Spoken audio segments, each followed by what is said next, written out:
I think we made progress. I think that we don't ever want to name a starter, put one guy out there until we go through summer, until we go through fall camp. But to us, there's a lot of football left, a lot of learning.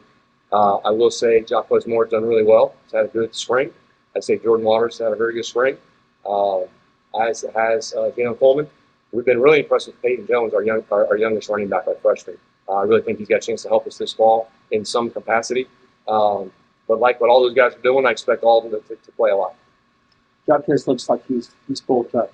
How much difference does that make? Please do it this. Yeah, I think that makes a big difference. I think Jacques is a young man that has just a world of ability that really is still figuring things out. And so he's had now 2 good off seasons with Coach Feely. He's about to have a great summer with Coach Feely, which again is going to change his body even more. But again, the young man is very, very talented.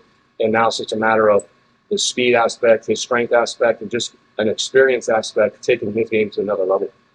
Talked about the young guy. Hey, can you elaborate a little bit more on his skill set? Yeah, and you know what? This is going to sound silly, but like as a coach, great running backs, you don't have to tell them a whole lot.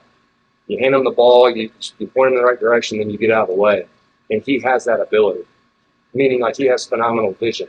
You don't have to tell him where to cut or how to cut. You just have to hand him the ball, give him an aiming point, and then get out of his way. And he has that God-given ability that he sees the field really well, a lot like Jock Moore does. They just see the field very well. They feel the game very well. And Peyton has those characteristics. You said earlier this spring that you guys are on chapter 2 of the playbook now. Are they still there? We're trying to keep them there, if that makes sense, meaning like we haven't slowed down. We're continuing to put in plays. And so the last couple of days we haven't been as sharp. I really believe in my heart there's a lot of thinking going on, a lot of recall. When you practice for 13 straight days, we put in plays every single day. Well, we have a lot of our offense in. And so the recall all the way back to day 2, day 3, day 4 isn't as great as you'd like it to be. Now for us, though, spring ball will end, and we'll do this again in the summer. And then we'll do it again in the fall, and then hopefully by game 1, we're ready to go. Coach mentioned in a recent interview, he was talking about complacency. As an offensive coordinator, what are you doing to try to take care of complacency on this team and keeping these guys on? Yeah, well, we just show them our schedule and then who's coming to town that we have to play. And, every single year in this league now, like it's going to take your best every single week. So in no way have we arrived. In no way do our players think that we have arrived. We have a ton of work to do.